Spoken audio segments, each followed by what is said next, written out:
Hey everyone, my name is Tyler, aka Spartan Snyder. Today we're going to talk about the Xbox xCloud Gaming, and well, it's actually pretty awesome. Let's dive right into it. We're going to start off first with what you need in order to get into cloud gaming itself. Now, it's actually fairly simple. You need an Android device. It can be a phone, it can be a tablet, it could even be a TV running Android 6.0 or higher with Bluetooth 4.0 or higher. You're going to need a Bluetooth controller. Any Bluetooth controller will work, an Xbox controller, a cheap controller off of Amazon, even a PlayStation Bluetooth controller is going to work. Any Bluetooth controller, make sure it's connected to your phone.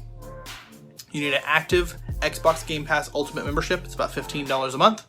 I highly recommend it, especially if you are playing not only on console but also on PC. It includes Xbox Live Gold, and as well as the EA Play. Finally, you're going to need to make sure that you're on an internet connection that has a 10 megabit per second download, and if you're on Wi-Fi, it's recommended you're on the 5 gigahertz band. You can play it on your cellular service, but you need to make sure that you have a 10 megabit per second download speed. You can do this one of two ways. You can download an app called speedtest.net and check your internet connections both on Wi-Fi and on cellular service, or you can simply go to the internet site speedtest.net through any browser that you're using, whether it be Chrome or Safari or Firefox, whatever your personal preferences on that. Go to the site, check your internet, make sure you have a 10 megabit per second download speed. The higher download speed, probably the better it's going to run for you as well. Anything less than 10, and you're going to see a lot of issues as far as the rendering of the video goes on your screen. Now that you have everything you need to play, let's talk about, is it worth the time to set this up? If you currently have an Android device, yeah, I think it is. And even if you don't have an Android device, if you can pick up a cheap Android device, I got a Moto E4 from a family member for free. And when I did my tests, the first test I did was on the alpha build that was available to the Xbox insiders. And yes, I am in the insider program. I did that test on Sunday. That was 2 days before the launch. And as you can see, the game is almost unplayable. The frame rates are bad. The render is probably halfway decent, but the FPS is just horrible. It's unplayable. Compare that to yesterday when the game launched. It's actually a playable game. It's a very enjoyable experience. There is latency, but it's honestly not that bad. It is still playable, and at times you do see some rendering artifacting, and you can tell that I am definitely lagging behind my opponents. But it's ultimately not that bad. However, it is not a console experience. It does not have that crisp visual, it does not have that immediate input as if I was playing on a console. So, I want to caution you on that. If you can pick up a cheap Android device, tablet, or phone, and you have the ability to connect it to Wi-Fi wherever you're going, or if you're going to put it on your cellular plan so you can play while you're on the go, yeah, it's a viable option, and it's something that I would consider. I know it's a dream for basically every gamer out there to play their favorite game while they're on the go. I remember whenever I was younger theorizing about the possibility of Xbox coming out with some sort of mobile thing. Actually, me and my brother sat down and we thought, hey, why don't they make something that ultimately ended up looking like the Nintendo Switch? They never did, but now I can see their main push was not to make a standalone console, but to turn what you already carry on your person every day into your gaming console, essentially. And ultimately, I think that's the wisest option. Looking back on it, if they had done a standalone system, it probably would have sold, and I would have bought one. I wouldn't have been able to play online. Like, I was at work today whenever I did my test on Master Chief Collection, and I was sitting in the break room, and I was on the public Wi-Fi. The Wi-Fi that we allow for our customers whenever they come in. And I did my test before to make sure everything worked, and they actually provide a really good Wi-Fi. I mean, 75 megabits down and 45 megabytes up. That's better than some people have in their houses. It was actually, like I said, a really good experience. And the fact that I was able to basically just lay my phone on, the break room table and have my controller connected to it and literally just play Halo at work while I'm on my lunch break, I didn't think we were going to see that anytime soon. It never crossed my mind that it would be on a phone, nonetheless. I thought a standalone console. And I experimented with a portable console that I put into a suitcase.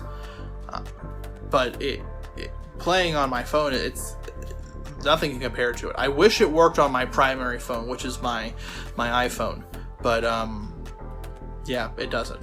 However, and I do want to talk about that, if you haven't heard, I think I talked about it in the last video, and if I haven't already mentioned, I'll link it up here again. The last video I covered about 2 weeks before the launch of the xCloud gaming itself. And I go over a lot of different things on that, mainly, again, how to set up and get ready to play cloud gaming, but also some of the peripherals you're using. So if you're looking for information on the peripherals, that video is your go-to spot. It's got everything you need to know about those peripherals. I also talked about the lawsuit that Epic Games, creator of Fortnite, has against both Apple and Google. Now, we did get a little bit of an update for it, and I'll actually link the Linus Tech Tips video that he discussed everything in detail. It's a 15-minute video, and I watched the whole thing because it was actually pretty interesting. But to summarize that, Epic has their work cut out for them, but if they're able to convince a judge that Apple has monopoly on their App Store, and a judge orders Apple to break that monopoly, we could see cloud gaming come to iOS. There would probably be some way we'd have to sideload it, and it would probably be a pain in the butt because we're not going to be able to directly download the Xbox Game Pass app from the Apple Store. But we could potentially see it come to our iOS devices. I don't want you to hold me to it. It's a long shot. It's a real long shot. I think they have a better chance because they're suing both Google and Apple, because yes, Apple products or iPhones, they don't make up the majority of the market, and in traditional monopoly cases, as Linus discusses, you're usually dealing with a monopoly of like 80 to 90%. Apple doesn't even make up half. So, but the fact that they included Android in on this, because, you know, the Google Play Store takes 30% of profits. Again, go watch the video. There's a lot of legalese they talk about in that video that I really don't want to get into in this, but there's a possibility it can come to Apple. There's a possibility that it can come to your iPhone, to your iPad, and even your Mac. Can you even play? No, you can't, because it's Windows 10 exclusive.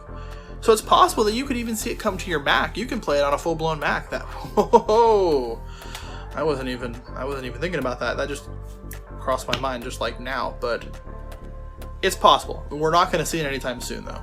If it comes, it's going to be months and months, and probably months away. The legal system here moves slow, but yeah, that's a possibility. Now, moving away from iPhones and back to Android, if you can pick up a cheap Android phone, very much similar to the Moto E4 that I'm using, I think you can pick that another, like a Moto E6 for like 20, 30 bucks, maybe 40 bucks at Walmart, and you don't even need a plan for it. Yeah, if you could pick up a cheap Android tablet or phone, then yeah, you could potentially make it work for relatively cheap. Just know that you're only going to be able to play on Wi-Fi, because you would have to have cellular service attached to it with a data plan. And of course, if you're going to use a data plan, it's recommended that you use, or I at least recommend that you have an unlimited data plan, because this will eat up your data like crazy. You have to remember, all of the video is being processed at a different location and sent to your phone. None of the video is being processed on your phone at all.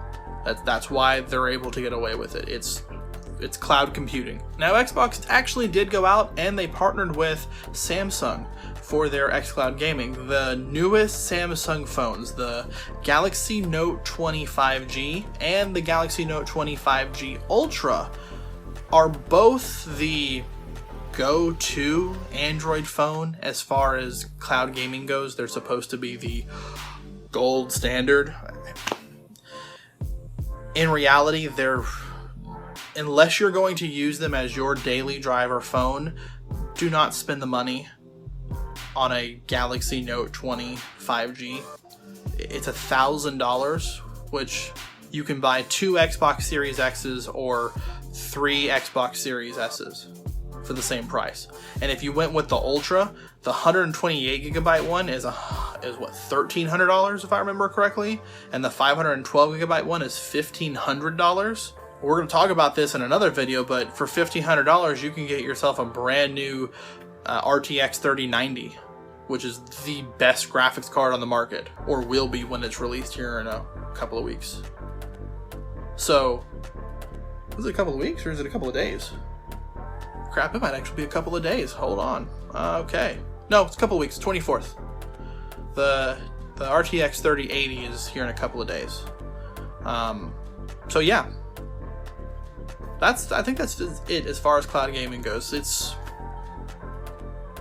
fairly straightforward, to be honest with you.